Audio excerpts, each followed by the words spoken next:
Shalom sahabat yang dikasihi Tuhan Yesus, puji Tuhan kita bertemu kembali dalam kasih-Nya.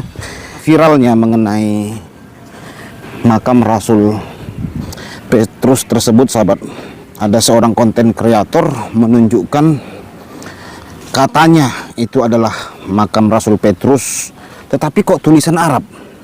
Sepengetahuan kita, Rasul Petrus tidak pernah menyembah Allah Subhanahu wa taala dan tidak pernah menyiarkan agama Islam dan tidak pernah berbicara bahasa Arab sahabat.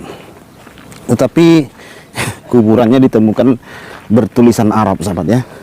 Yang manakah makam Rasul Petrus yang asli? Nah, tentu saja sahabat, yang asli itu pasti satu. Yang asli tidak pernah dua sahabat. Demikian juga surga. Surga itu cuma satu. Kalau ada surga satu lagi, ada dua, ada tiga surga, berarti yang tiga itu palsu. Nah, gitu sahabat. Surat tanah juga begitu ya, surat rumah juga begitu. Surat tanah, surat rumah tetap satu. Tidak ada surat rumah dua sahabat. Kalau ada dua atau tiga surat rumah, berarti surat rumah itu adalah palsu. Oke sahabat yang terkasih, kita langsung lihat videonya ya. Manakah makam Rasul Petrus yang asli? 1. Simon Petrus. Petrus adalah murid Tuhan Yesus yang paling banyak disebutkan di Alkitab dan menjadi pemimpin dari murid-muridnya yang lain. Nama asli Petrus adalah Simeon, nama Aram yang berasal dari kata Simon yang artinya mendengar. Bentuk Yunani Simeon adalah Simon. Ia pertama kali diperkenalkan oleh Andreas, saudaranya, kepada Tuhan Yesus. Petrus sering melakukan pelayanan ke kota-kota lain di luar Yerusalem. Ia pergi ke Lida dan Yope, Antioquia dan juga Korintus. Hampir bisa dipastikan bahwa Petrus juga ke Roma, pusat kekaisaran Romawi. Kemudian Petrus mendirikan gereja di Roma, dan tradisi mengatakan bahwa di kota Romalah Petrus meninggal bersama Paulus pada masa penganiayaan Kaisar Nero. Dikatakan bahwa ia disalibkan secara terbalik dengan kepala di bawah atas permintaannya sendiri, sebab ia merasa tidak layak disalibkan dengan kepala di atas seperti gurunya Tuhan Yesus. Makam daripada Rasul Petrus ini terdapat di dasar gedung gereja Katolik Basilika Santo Petrus di kota Roma, Vatikan, yang menjadi gereja terbesar di dunia dan pusat dari gereja Katolik. Petrus meninggalkan warisan berupa kitab suci, yakni surat 1 Petrus dan 2 Petrus yang diduga kuat ditulisnya dari kota Roma. Selain itu, menurut tradisi dan penelitian para pakar Alkitab, pengaruh Petrus juga sangat kuat di dalam penulisan kitab Injil Markus. Rasul Petrus dalam gereja Katolik dikenal sebagai pemimpin gereja yang pertama, yang kini digembalakan oleh Paus Fransiskus, yaitu pemimpin gereja Katolik ke-266. 2. Andreas. Andreas adalah saudara Simon Petrus. Arti namanya dalam bahasa Yunani yaitu jantan. Andreas adalah murid pertama Tuhan Yesus. Sebelumnya ia adalah murid Yohanes Pembaptis. Menurut tradisi, Andreas menghabiskan tahun-tahun terakhir hidupnya di Skythia, bagian utara Laut Hitam. Tetapi sebuah buku kecil yang berjudul Acts of Andrew, kemungkinan ditulis tahun 260 Masehi, menceritakan bahwa ia memberitakan Injil terutama di daerah Makedonia dan juga mati sebagai martir di Patras, Yunani. Dikatakan bahwa Andreas disalibkan di kayu salib berbentuk huruf X, sebuah bentuk religius yang kini dikenal sebagai salib Andreas. Bangsa Skotlandia menjadikan salib Andreas ini sebagai lambang bendera negara mereka. Pada tahun 357, relik Santo Andreas dipindahkan ke Konstantinopel yang kini disebut Turki. Relik merupakan sebuah benda peninggalan ataupun tubuh daripada orang kudus yang dihormati tersebut. Pada tahun 867, tengkorak daripada Rasul Andreas ini dikirim kembali ke Patras, dan pada tahun 1208, tengkorak yang tersisa di Konstantinopel dikirim ke Amalfi, Italia. Pada tahun 1908, semua peninggalannya dikembalikan ke Patras, Yunani. 3. Yakobus. Nama Yakobus berasal dari bahasa Yunani, Yakobos, yang diambil dari bahasa Ibrani, Yakov atau Yakub, artinya penipu. Nama ayahnya adalah Zebedeus. Bersama saudaranya Yohanes, ia dipanggil menjadi murid Tuhan Yesus ketika mereka sedang menjala ikan. Nubuatan Tuhan Yesus akan kematian Yakobus kelak digenapi ketika Raja Herodes membunuh Yakobus dengan pedang sekitar tahun 44 Masehi. Kisah Para Rasul bab 12 ayat 2. Yakobus menjadi martir pertama dari 12 murid Tuhan Yesus. Selain Yudas Iskariot, hanya kematian Yakobuslah yang dicatat di Alkitab. Yakobus juga dikenal sebagai Santo Pelindung negara Spanyol. Menurut tradisi yang lain, ia dikatakan telah dimakamkan di Santiago de Compostela setelah jasadnya dibawa ke sana ketika ia dipenggal di Yerusalem. Situs ziarah ini berasal dari abad ke-9. 4. Yohanes. Nama Yohanes dalam bahasa Yunani adalah Iones yang berasal dari bahasa Ibrani, Yochanan atau Yohanan yang artinya pemberian Tuhan. Yohanes dikenal sebagai murid yang dikasihi Tuhan Yesus yang bersandar dekat kepadanya pada saat perjamuan Paskah terakhir.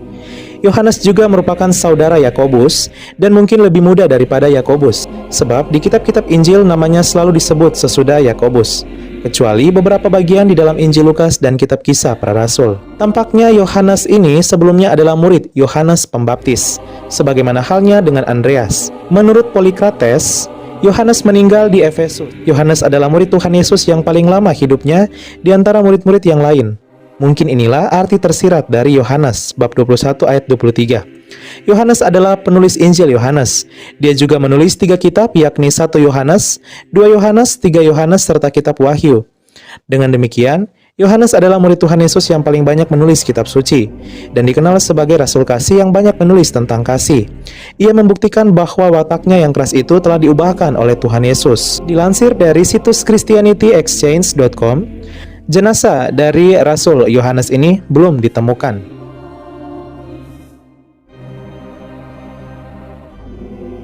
5. Filipus.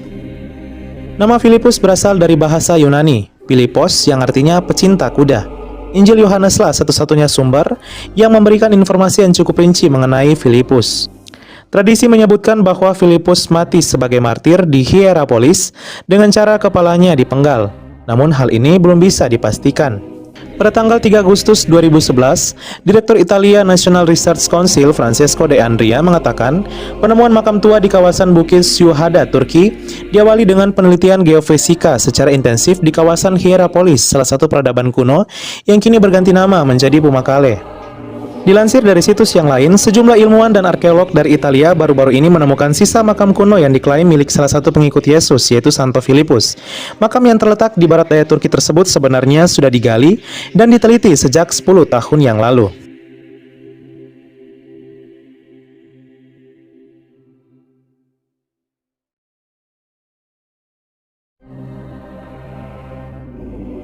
Enam, Bartolomeus. Nama Bartolomeus berasal dari bahasa Yunani, Bartolomaios.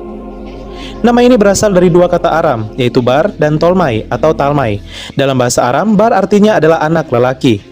Karena itu, Bartolomeus secara harfiah berarti anak Talmai.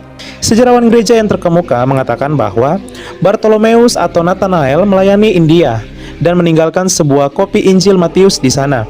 Tradisi lain juga menceritakan bahwa ia melayani Ethiopia, Mesopotamia atau kini Irak, Partia, dan Likaonia. Bartolomeus juga dikenal sebagai yang membawa Injil ke negara Armenia. Tradisi lain mengatakan bahwa Bartolomeus telah mati menjadi martir di Albanopolis, Armenia, dengan jenazahnya dibelenggu. Dan kini jenazahnya berada di Basilika Santo Bartolomeus di Roma pada tahun 1180. 7. Thomas. Thomas adalah salah satu murid yang paling banyak disebut di dalam tradisi gereja perihal pelayanan, karya, dan kematiannya. Namun tradisi yang paling bisa dipercaya adalah yang menyebutkan bahwa Thomas menjadi misionaris di negara India. Konon ia mati sebagai martir di sana dan dikuburkan di Milapori yang sekarang pinggiran kota Madras. Nama Thomas terus dikenang oleh sebuah gereja yang bernama Mar Thoma yang berarti Tuan Thomas.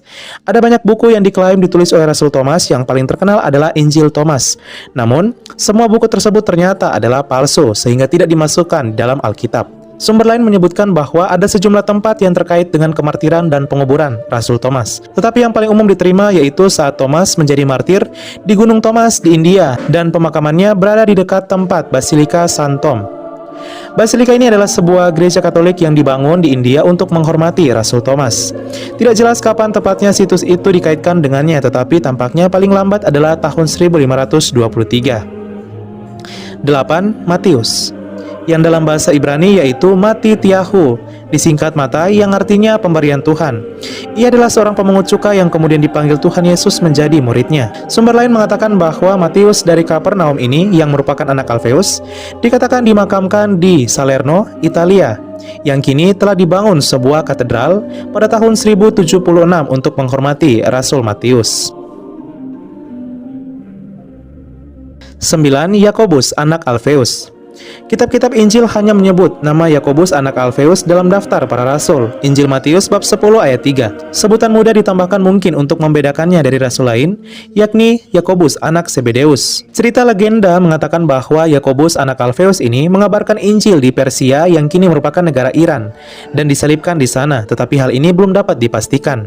Sumber lain mengatakan bahwa ia dirajam sampai mati di Yerusalem, tetapi Nikeporos mengatakan dia disalibkan di Ostrakina, Mesir. Peninggalannya ada di Santi Apostoli, sebuah tempat di negara Italia bersama dengan Filipus. 10. Tadeus. Nama Tadeus dalam bahasa Yunani adalah Tadaios, disebut dalam Injil Matius dan Injil Markus. Di dalam Injil Lukas ia disebut sebagai Yudas, anak Yakobus. Tadeus pergi kepada Abgar setelah kenaikan Tuhan Yesus ke surga, dan ia tetap berada di sana berkhotbah di beberapa kota di Mesopotamia atau Irak.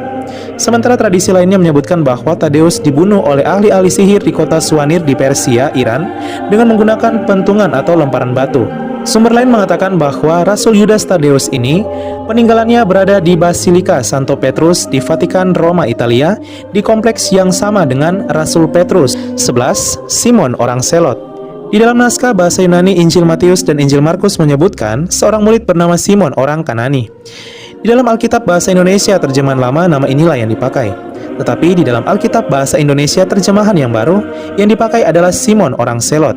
Injil Matius bab 10 ayat 4. Selotes adalah kata Yunani yang artinya orang yang penuh semangat. Selain itu, nama Simon Selot juga berarti sosok yang rajin. Nikeporus dari Konstantinopel atau Turki, seorang penulis dari rohaniawan Kristen menulis, Simon yang lahir di Kana, Galilea yang juga disebut orang Selot, telah menerima Roh Kudus dari surga mengadakan perjalanan ke Mesir dan benua Afrika, lalu negara Mauritania dan negara Libya untuk memberitakan Injil. Dan ajaran yang sama diajarkan juga di seputar Samudra Atlantik dan kepulauan yang dikenal sebagai Britania atau Inggris Raya. Sumber lain mengatakan bahwa peninggalan daripada Simon orang Selot ini berada di Basilika Santo Petrus di Roma, di kompleks yang sama juga dengan Petrus.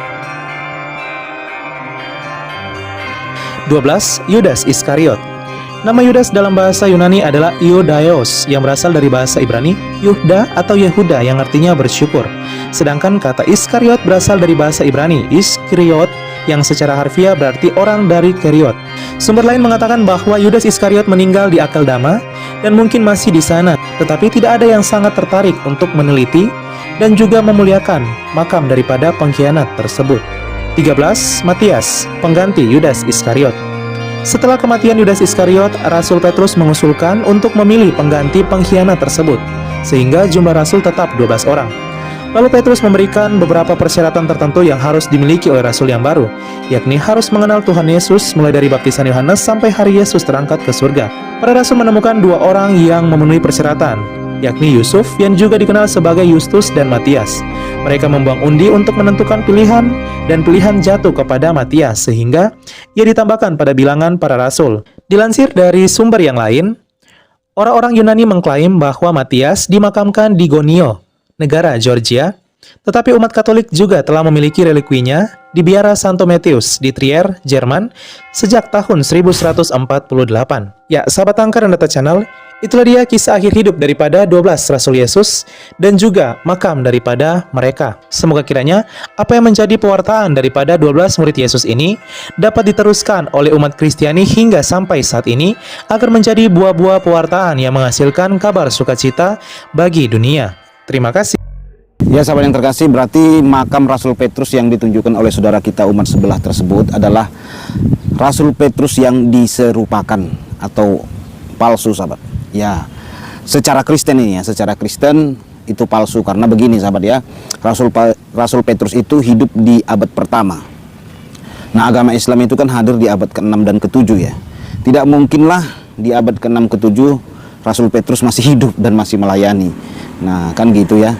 Dan itu tidak mungkin, dan saya pastikan itu tidak mungkin sahabat. Kalau Rasul Petrus yang dibahas oleh saudara kita umat sebelah itu adalah Rasul Petrus yang muridnya Yesus. Nah, itu tidak mungkin, sahabat.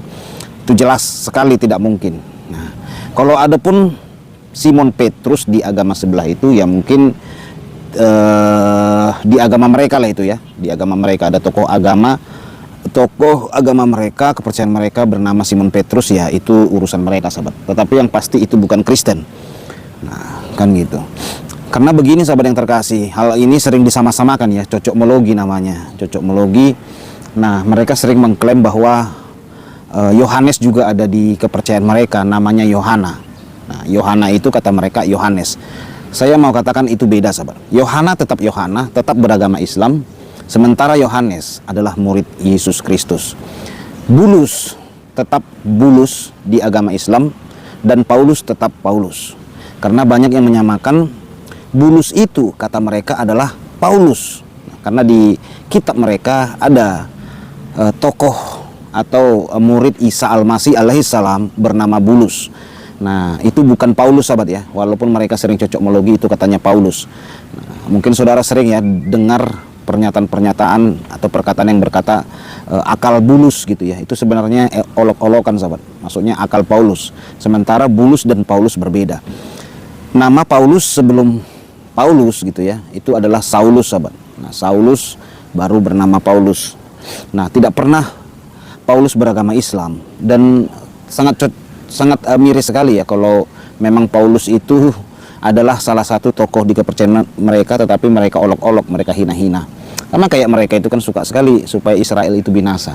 Sementara mereka menganggap bahwa Taurat, Zabur itu kitab mereka juga kan. Konyol, sahabat ya. Nah, inilah yang tidak masuk akal.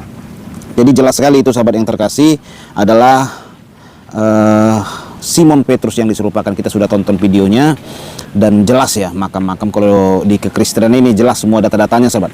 Apalagi saudara kita Katolik, Ortodok, Optik, itu gereja-gereja tua ya, yang sangat-sangat mengerti sejarah dan memahami sejarah. Alkitab jelas sekali, sahabat, bukanlah cocokmologi. Nah, kekristenan itu tidak membutuhkan ya kitab saudara kita sebelah untuk selamat masuk surga. Tidak butuh kita, sahabat. Kita juga tidak butuh Tuhan umat sebelah supaya kita masuk surga. Nggak butuh kita, sahabat. Dan kita tidak butuh juga nabi umat sebelah agar kita selamat. Kita tidak butuh itu, sahabat. Tidak butuh kita. Nah, cukup Alkitab, Tuhan Yesus Kristus. Nah, dan melakukan buah-buah roh, kita pasti masuk surga. Oke, sahabat yang terkasih ya, kita sudah lihat dan sudah tonton videonya dari channel saudara kita Katolik yang menjelaskan beberapa makam murid Tuhan Yesus. Semoga kita tercerahkan. Tuhan Yesus memberkati kita semua. Shalom.